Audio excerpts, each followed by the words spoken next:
दोस्तों, इस अद्भुत रहस्य को जानकर आप भी हैरान होंगे कि हमारे शास्त्रों में वर्णित ये लोक केवल कल्पना नहीं, बल्कि गहराई से जुड़े हुए सत्य हैं। अगर आप भी ब्रह्मांड के इन रहस्यों को और गहराई से समझना चाहते हैं, तो परेश पारधी चैनल को ज़रूर सब्सक्राइब करें। यहाँ हम आपको दिखाते हैं वेद, पुराण और विज्ञान के संगम से जुड़ी अद्भुत कहानियाँ, जो आपके मन, बुद्धि और आत्मा तीनों को जागृत करेंगी। पर्वत जो लाखों सालों से खड़ा है, मगर आज तक कोई इंसान उस पर चढ़ नहीं पाया। एक ऐसी जगह जहां ना समय चलता है, ना कंपास काम करता है और ना ही विज्ञान कुछ समझ पाता है। जब नासा ने अपनी सबसे एडवांस सैटेलाइट्स कैलाश पर्वत पर फोकस की, तो तस्वीरें डिस्टर्ब हो गईं। रूस के वैज्ञानिक बोले, यह कोई आम जगह नहीं है, यहाँ कुछ है जो इंसानी समझ से बाहर है। चीन ने तो इस इलाके में जाना ही बैन कर दिया, क्योंकि उनके वैज्ञानिकों ने वहां ऐसा कुछ देख लिया जो आज तक दुनिया से छुपाया जा रहा है। और कैलाश के पास वो गुफा जिसमें घुसने वाला कभी वापस नहीं आया। कहा जाता है वह गुफा नहीं, कोई और ही दुनिया का दरवाजा है। कैलाश पर्वत सिर्फ एक पहाड़ नहीं है, यह खुद में एक रहस्य है, एक शक्ति है और शायद भगवान शिव का असली निवास।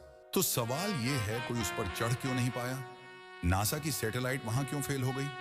रूस और चीन के वैज्ञानिकों ने आखिर क्या देखा?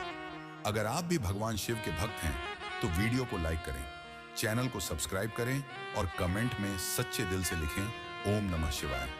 तो चलिए परत दर परत खोलते हैं कैलाश पर्वत के इन हैरान कर देने वाले रहस्यों को। नंबर 1, क्या हुआ जब रूस और चीन के वैज्ञानिकों ने कैलाश पर्वत पर चढ़ने की कोशिश की? दोस्तों, दुनिया की सबसे ऊंची चोटी माउंट एवरेस्ट, जिसकी ऊंचाई 8,848 मीटर है, उस पर अब तक 7,000 से ज्यादा लोग चढ़ चुके हैं। लेकिन उससे करीब 2,000 मीटर कम ऊंची छोटी माउंट कैलाश, जिसकी ऊंचाई 6,638 मीटर है, उस पर आज तक कोई भी नहीं चढ़ पाया है। क्यों? लोक कथाओं के अनुसार कैलाश पर्वत पर भगवान शिव अपने गणों के साथ निवास करते हैं और वे नहीं चाहते कि कोई उनका ध्यान भंग करे। इसीलिए आज तक कोई भी कैलाश की चोटी पर नहीं पहुंच पाया। ऐसा कहा जाता है कि असुरों और राक्षसों ने भी इस पर चढ़ाई करने की कोशिश की थी, लेकिन वे कभी सफल नहीं हो पाए। कुछ मानते हैं कि यहाँ सुपरनेचुरल ताकतें हैं जो किसी को चढ़ने ही नहीं देती। कैलाश का वातावरण एवरेस्ट से कहीं ज्यादा कठिन है। माउंट एवरेस्ट की ढलान 40 से 60 तक है, जबकि माउंट कैलाश की ढलान सीधी 65 है। यह एकदम तनी हुई खड़ी दिखाई देती है। कई पर्वतारोहियों ने बताया कि कैलाश के पास पहुंचते ही दिल की धड़कन तेज हो जाती है, कमजोरी महसूस होती है। जैसे जैसे कैलाश से नीचे उतरते हैं या उससे दूर होते हैं, मन हल्का होने लगता है। सबसे चौंकाने वाली बात, कैलाश की तलहटी में एक दिन 1 महीने के बराबर होता है। यहाँ मौजूद कुछ तरंगों की वजह से जो व्यक्ति वहां एक दिन भी बिताता है, उसके शरीर में महीनों के बराबर क्षरण हो जाता है। उदाहरण के लिए, अगर आप आमतौर पर 1 महीने में 4 बार नाखून काटते हैं, तो यहाँ आपको एक दिन में ही 4 बार काटने पड़ेंगे। इसे विज्ञान में कहा जाता है फास्ट एजेंट। रूस के वैज्ञानिकों ने कैलाश पर सबसे ज्यादा खोज की है। कभी साल भर उनके कैंप कैलाश क्षेत्र में लगे रहते थे। उनके अनुभवों के अनुसार नाखून, बाल और दाढ़ी दिन भर में ही कई गुना बढ़ जाते हैं। क्लीन शेव चेहरा सुबह होता है और रात तक घनी दाढ़ी निकल आती है। साल 2001 में चीन ने कुछ दुनिया के टॉप क्लाइंबर्स को कैलाश पर चढ़ने की अनुमति दी, लेकिन सभी प्रयास असफल रहे। एक बार एक ब्रिटिश, एक अमेरिकन और 2 रूसी पर्वतारोही, चारों ने कैलाश के नीचे स्थित जलाधारी तक पहुंचने की कोशिश की। 1 हफ्ते तक उनका कोई पता नहीं चला। जब लौटे तो उनके चेहरे बदल चुके थे। आंखें अंदर धंसी हुई, बाल और दाढ़ी झाड़ियों की तरह, शरीर में थकावट मानो सालों का बुढ़ापा 1 हफ्ते में आ गया हो। कुछ हफ्तों में ही चारों की मृत्यु हो गई। कहा जाता है कैलाश की परिक्रमा के रास्ते में एक ऐसा पॉइंट आता है जहां आध्यात्मिक चेतावनी मिलती है, रुक जाओ, आगे मत जाओ। जो नहीं रुके वे या तो खो गए या मर गए। वैज्ञानिक मानते हैं कैलाश एक आम पर्वत नहीं, बल्कि एक चौकोर पिरामिड है जिसके चारों दिशाओं में मोहर है। इसे शिव पिरामिड भी कहा जाता है। रूसी पर्वतारोही सर्गसिस्ट याकूब ने बताया, जैसे ही हम कैलाश पर चढ़ने लगे, हमारे शरीर में जकड़न और ऐंठन शुरू हो गई। सिर भारी हो गया, जैसे किसी अदृश्य शक्ति ने पकड़ लिया हो। कारण यहाँ है अत्यधिक मैग्नेटिक फील्ड, जिसकी वजह से कंपास भी काम नहीं करता। दिमाग भ्रमित हो जाता है। और कैलाश कभी दाएं, कभी बाएं, कभी ऊपर, कभी नीचे दिखता है। यह एक पवित्र स्थल है। यहाँ कोई और नहीं, स्वयं महादेव निवास करते हैं। इसीलिए चीन ने यहाँ चढ़ाई पर पूरी तरह रोक लगा दी है। कहा जाता है 1928 बौद्ध भिक्षु मिलारेपा अकेले कैलाश पर चढ़ाई करने में सफल हुए थे। वे लौटे, लेकिन उन्होंने बस यही कहा, कैलाश पर कोई मत चढ़ो, वहां भगवान शिव हैं, उन्हें डिस्टर्ब मत करो। नंबर 2 क्या हुआ? जब नासा ने फोकस किया कैलाश पर्वत पर सैटेलाइट। दोस्तों, धरती के एक छोर पर है उत्तरी ध्रुव, दूसरे छोर पर दक्षिणी ध्रुव, और इन दोनों के बीचों बीच स्थित है हिमालय। और हिमालय के हृदय में जो पर्वत विराजमान है वह है कैलाश पर्वत। कैलाश, जिसे सिर्फ एक पर्वत नहीं, धरा का केंद्र माना गया है। उसकी तलहटी में स्थित मानसरोवर एक पवित्र झील जिसे स्वयं शिव का धाम कहा गया है। वैज्ञानिकों की भाषा में इसे कहते हैं एक्सिस मुंडी, यानी दुनिया की नाभि। वह बिंदु जहां आकाश और पृथ्वी, प्रकृति और चेतना, भूत और भविष्य आपस में मिलते हैं। रशियन वैज्ञानिकों का कहना है यही वह स्थान है जहां अलौकिक ऊर्जा का प्रवाह होता है और जहां आप ईश्वरीय शक्तियों से संपर्क कर सकते हैं। कुछ मान्यताओं के अनुसार कैलाश के ऊपर है स्वर्ग लोक और नीचे की ओर मृत्यु लोक। वैज्ञानिकों की माने तो कभी भारतवर्ष के चारों ओर समुद्र था, और जब भारतीय प्लेट यूरेशियन प्लेट से टकराई तो उसी टक्कर से बना था। हिमालय इस घटना को हुए करीब 10 करोड़ वर्ष हो चुके हैं, लेकिन पौराणिक कथाओं में कहा गया है कैलाश पर्वत वही प्राचीन मेरू पर्वत है। और अगर आप ध्यान से देखें तो यह पर्वत एक शिवलिंग की आकृति में नजर आता है, साल भर बर्फ की चादर ओढ़े, शांत, स्थिर, गूढ़ और रहस्यमय। अब बात करते हैं उस रहस्य की जिसने नासा जैसे संगठन को भी चौंका दिया। कई देशों ने कोशिश की कि हेलीकॉप्टर से कैलाश पर्वत तक पहुंचा जाए, लेकिन जैसे ही हेलीकॉप्टर कैलाश के समीप पहुंचा सभी यंत्र फेल हो गए। कम्युनिकेशन डेड हो गया, नेविगेशन फेल हो गया और जीपीएस भी गायब हो गया। विज्ञान भी वहां मौन हो गया। वैज्ञानिक डर गए और अपनी खोज को वहीं समाप्त कर दिया, क्योंकि अब वह मान चुके यह कोई आम पर्वत नहीं है, यहां कोई अदृश्य शक्ति है। इतना ही नहीं, वैज्ञानिक बताते हैं कि कैलाश पर्वत स्थिर नहीं है।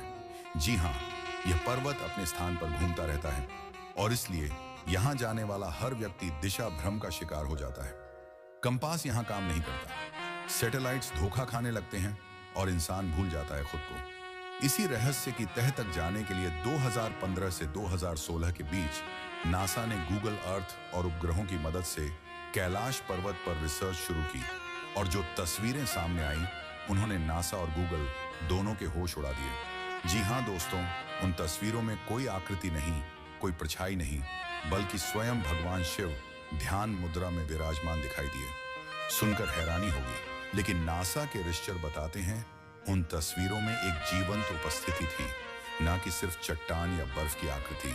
एक ऐसी उपस्थिति जिसे देखकर आंखें झुक जाती हैं, मन शांत हो जाता है और विज्ञान भी नतमस्तक हो जाता है। तो सवाल यह नहीं है कि क्या भगवान शिव कैलाश पर विराजमान है, सवाल यह है कि क्या हम उनके दर्शन के योग्य हैं, क्योंकि जहां शिव स्वयं निवास करते हो वहां कोई साधारण आत्मा कदम भी नहीं रख सकती। कैलाश पर्वत सिर्फ एक पर्वत नहीं है, यह है शिव का साक्षात निवास, एक चैतन्य शक्ति और धरती पर स्वर्ग का द्वार। दोस्तों, वीडियो पसंद आ रहा हो तो कमेंट में हर हर महादेव अवश्य लिखें। नंबर 3 पर है कैलाश पर्वत के पास एक रहस्यमय गुफा। कैलाश पर्वत एक ऐसा स्थान जहां तक विज्ञान की पकड़ नहीं पहुंची और जहां हर कदम के साथ रहस्य और गहराता चला जाता है। ऐसा कहा जाता है कि कैलाश पर्वत के नीचे सैकड़ों मील लंबी एक रहस्यमय गुफा छिपी हुई है। प्राचीन समय में इस गुफा में कई महान योगियों ने समाधि ली थी और यहीं पर उन्होंने गहन योग साधना की। जब इस गुफा के भीतर करीब 100 मीटर की गहराई तक जाया गया तो वहां हड्डियों के ढेर मिले। शांत, ठंडी, अंधेरी गुफा में मानव अस्तित्व के अवशेष जैसे किसी अदृश्य शक्ति की चेतावनी हो। लेकिन दोस्तों, इस गुफा का असली रहस्य तो इसके द्वार से ही शुरू हो जाता है। जैसे ही आप इस गुफा के पास पहुंचते हैं, एक मधुर लेकिन अनजानी सी ध्वनि आपके कानों में गूंजने लगती है। ध्यान से सुने तो कभी डमरू, कभी तबले की थाप और कभी सींगों के युद्ध जैसी गंभीर ध्वनियां गूंजने लगती हैं। और जैसे जैसे आप गुफा के अंदर बढ़ते जाते हैं, ऑक्सीजन का स्तर घटने लगता है। एक अजीब सी दिव्य सुगंध आपके चारों ओर फैल जाती है और शरीर में होने लगता है। एक गहरा कंपन, आपकी हर इंद्रिय असामान्य रूप से काम करने लगती है। आपकी आंखें बंद हैं, लेकिन फिर भी आपको दिखाई देती है एक रहस्यमयी आकृति।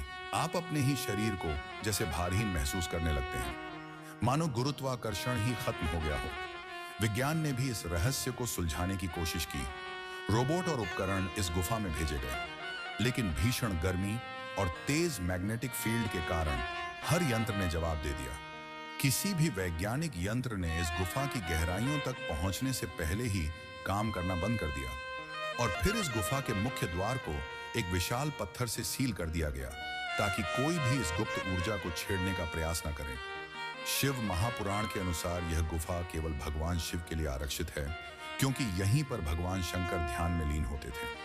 वह नहीं चाहते कि कोई भी उनकी तपस्या में विघ्न डाले, इसलिए आज तक कोई भी जीवित मानव इस गुफा की अंतिम गहराई तक नहीं पहुंच सका। नंबर 4 पर है कैलाश पर्वत के पास स्थित राक्षस झील और मानसरोवर झील का रहस्य। कैलाश पर्वत एक ऐसा स्थान जो अद्भुत चमत्कारों और रहस्यों से घिरा है, और उसी रहस्यमय पर्वत के पास स्थित है दो झील जो एक दूसरे से जुड़ी हुई होते हुए भी आकाश पाताल जितनी अलग हैं। एक झील है मानसरोवर और दूसरी राक्षस झील। दोनों झीलें एक ही धारा से आपस में जुड़ी हुई हैं, लेकिन इसके बावजूद मानसरोवर झील का पानी मीठा है, जबकि राक्षस झील का पानी खारा है। इतनी ऊंचाई पर मीठे पानी की झील का होना अपने आप में एक विज्ञान को चुनौती देने वाली बात है। तिब्बत के पठारी क्षेत्र में जहां लगभग सभी झील खारे पानी की हैं, वहीं मानसरोवर झील दुनिया की सबसे ऊंचाई पर स्थित मीठे पानी की पहली झील है। अब जरा इन झीलों के नामों और उनकी कहानियों पर ध्यान दीजिए। मानसरोवर एक संस्कृत शब्द है जो मानस मन और सरोवर झील से मिलकर बना है, अर्थात मन का सरोवर। पुराणों में इसे क्षीर सागर के रूप में भी वर्णित किया गया है, जहां से विष्णु और लक्ष्मी शेषनाग की शैया पर संसार का संचालन कर रहे हैं। कहते हैं मानसरोवर झील ब्रह्मा जी के मन से उत्पन्न हुई थी। यह झील शिव, पार्वती और ब्रह्मा से जुड़ी हुई मानी जाती है। दूसरी ओर राक्षस झील, जिसे राक्षस दाल भी कहा जाता है, उसका संबंध है रावण से।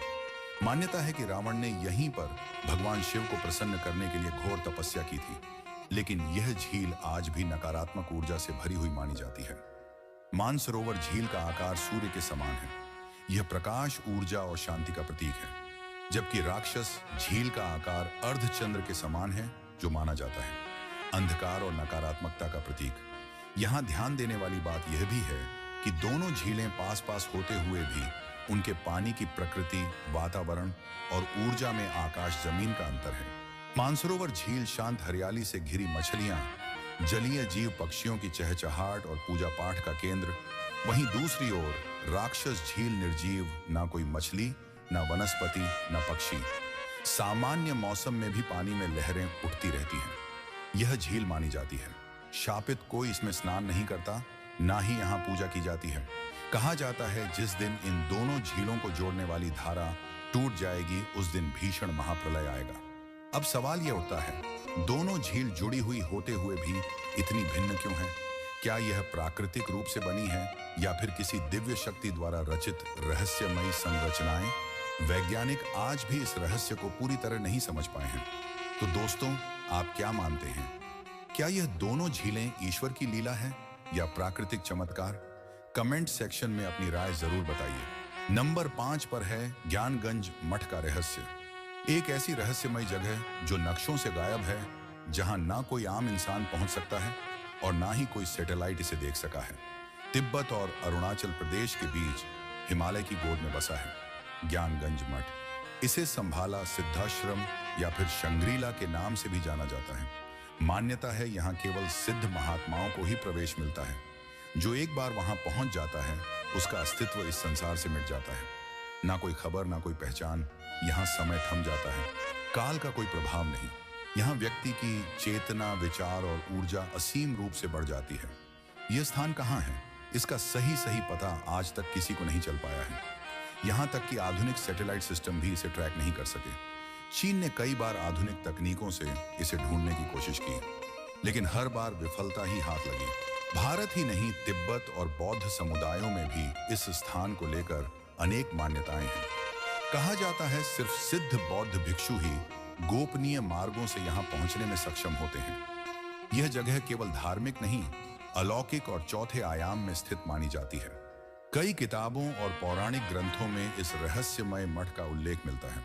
महाभारत, वाल्मीकि रामायण, यहाँ तक कि अंग्रेज लेखक जेम्स हेल्टन ने भी अपने उपन्यास लॉस्ट होराइजन में इसका जिक्र किया है। कई लोग मानते हैं ये घाटी दूसरे लोक से जुड़ी है।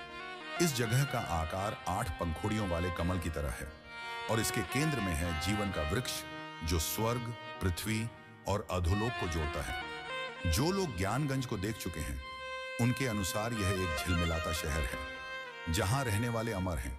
वे मानवता की भलाई और दिशा तय करने में लगे रहते हैं। ध्यान देने वाली बात यह है, यह जगह किसी धर्म से सीमित नहीं है। यहां वही पहुंच सकता है जो खुद को इसके योग्य बना ले। बौद्ध मान्यता के अनुसार भगवान बुद्ध ने अपने अंतिम दिनों में काल चक्र का ज्ञान प्राप्त किया था। उन्होंने यह ज्ञान राजा सुचंद्र को दिया, जिन्होंने इसे अपने राज्य में फैलाया और वही स्थान कहलाया। संभाला यानी खुशियों का स्रोत। धार्मिक मान्यताओं के अनुसार यह स्थान कैलाश पर्वत और मानसरोवर झील के निकट स्थित है। कहा जाता है यहाँ एक आश्रम है जिसे स्वयं विश्वकर्मा जी ने बनाया था, जहां सैकड़ों आर्षि हजारों वर्षों से ध्यान कर रहे हैं। स्वामी विशुद्धानंद परमहंस ने पहली बार इस जगह की जानकारी दी थी। शांग्रीला घाटी, जिसका अनुमानित क्षेत्रफल 10 वर्ग किलोमीटर है, भारत की सीमा से लंबियाधुरा पास के रास्ते यहां पहुंचा जा सकता था, जो 10,962 के भारत चीन युद्ध के बाद बंद हो गया। प्राचीन समय में साधु संत धारचूड़ा गूंजी कुंड पार्वती ताल होते हुए लंपियाधुरा पास तक पहुंचते थे, जहां से 10,500 फीट नीचे ज्ञानगंज की अनुमानित स्थिति मानी जाती है। लेकिन यह जगह मानी जाती है चौथे आयाम में स्थित, इसलिए आम लोगों की नजरों से हमेशा के लिए ओझल है। तो दोस्तों, क्या ज्ञानगंज मठ वाकई एक स्थान है या फिर सिर्फ एक आध्यात्मिक कल्पना? क्या अमृता चेतना और चौथे आयाम की बातें सिर्फ कहानियों तक सीमित हैं या फिर वो सचमुच हमारे ही बीच कहीं छुपा है? आपकी राय क्या है? कमेंट सेक्शन में जरूर बताइए। नंबर 6, कैलाश पर्वत और उसके आसपास का अलौकिक रहस्य। आपने हिमालय के सौंदर्य की बात सुनी होगी, लेकिन कैलाश पर्वत यह केवल एक पर्वत नहीं, बल्कि देवताओं का निवास, आत्माओं का मार्ग और सिद्धों की साधना स्थली है। रूस के वैज्ञानिकों ने जब कैलाश पर्वत और उसके परिवेश पर गहन अध्ययन किया तो उन्हें ऐसी ऊर्जा तरंगें मिली जिन्हें सामान्य विज्ञान अभी पूरी तरह समझ नहीं पाया है। उनकी यात्रा ने उन्हें पहुंचाया तिब्बत के प्राचीन मंदिरों तक, जहां धर्म गुरुओं से हुई एक मुलाकात ने इस रहस्य से पर्दा उठाया। धर्म गुरुओं ने बताया कि कैलाश पर्वत के चारों ओर अलौकिक ऊर्जा का एक घेरा है, जहां आज भी तपस्वी टेलीपैथिक संपर्क के जरिए आध्यात्मिक गुरुओं से संवाद करते हैं। टेलीपैथी बिना किसी उपकरण के किसी दूर बैठे व्यक्ति से संवाद करने की शक्ति, जहां ना भाषा की सीमा है ना दूरी का बंधन। क्या आप यकीन करेंगे कि आज भी कुछ साधक इस शक्ति का प्रयोग कर दूसरी आत्माओं से संपर्क करते हैं? प्राचीन शास्त्रों के अनुसार हिमालय कभी देवताओं का धर हुआ करता था। यही ब्रह्मा, विष्णु और महादेव का वास था और यहीं स्थित था। इंद्र का नंदनकांड, गंधर्व, यक्ष और अप्सराओं के लोग सब इसी दिव्य क्षेत्र के आसपास माने जाते हैं। मुंडकोपनिषद में वर्णित सूक्ष्म शरीरधारी आत्माओं का संघ यहीं उत्तराखंड से कैलाश पर्वत तक फैला हुआ माना गया है। ये आत्माएं किसी सामान्य व्यक्ति को दिखाई नहीं देती, पर जब पृथ्वी संकट में होती है तो ये सामने आकर नेक और धर्मशील व्यक्तियों की सहायता करती हैं। यह क्षेत्र आध्यात्मिक साधना, शोध और ऊर्जा संरक्षण के लिए सर्वोत्तम बताया गया है। पौराणिक इतिहास भी इस रहस्य को पुष्ट करता है। कैलाश को साक्षात स्वर्ग का द्वार कहा गया है। और जानिए एक और चौंकाने वाली बात, मान्यता है कि धन के देवता कुबेर की नगरी अलकापुरी कैलाश के समीप ही स्थित है। हालांकि आज तक कोई भी इसकी सटीक स्थिति खोज नहीं पाया।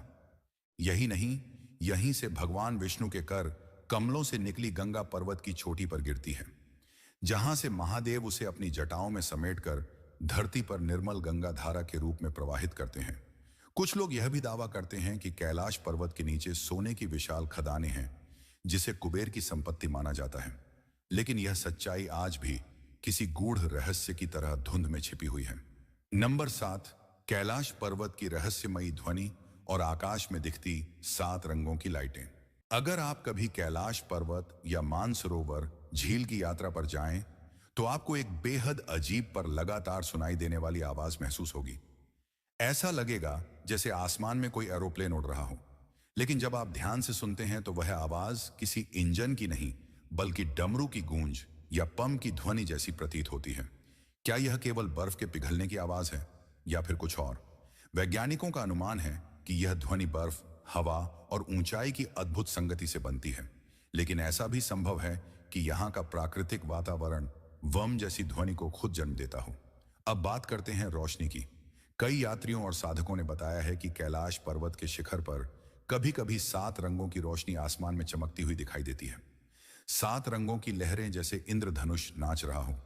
नासा के वैज्ञानिकों के अनुसार यह हो सकता है यहाँ के चुंबकीय क्षेत्र के कारण हो, क्योंकि कैलाश पर्वत का चुंबकीय बल इतना प्रभावशाली है कि यह धरती और आकाश के बीच ऊर्जा का सेतु बनाता है। जब यह चुंबकीय शक्ति आसमान की इलेक्ट्रोमैग्नेटिक तरंगों से मिलती है तो प्रकाश और ध्वनि की ऐसी अभिव्यक्ति होती है जो आमतौर पर दुनिया के किसी और स्थान पर नहीं देखी जाती। तो क्या यह सारी चीजें केवल संयोग है या फिर यह कोई दिव्य संकेत है ओम की ध्वनि, जिसे सृष्टि की मूल ध्वनि माना जाता है? कहीं यही तो नहीं उस परम ऊर्जा की प्रतिध्वनि जो कैलाश की चोटी पर आज भी जीवंत है? तो दोस्तों, ये था कैलाश पर्वत से जुड़ा एक और रहस्य। क्या आपको इस वीडियो में कुछ ऐसा जानने को मिला जो आपने पहले कभी नहीं सुना था? अपने विचार नीचे कमेंट में जरूर बताएं। अगर वीडियो पसंद आया हो तो लाइक करें, शेयर करें और चैनल को सब्सक्राइब करना ना भूलें, ताकि अगली बार जब हम एक और रहस्य से पर्दा उठाएं तो आपको सबसे पहले पता चले। तब तक के लिए जय श्री महाकाल। हर हर महादेव।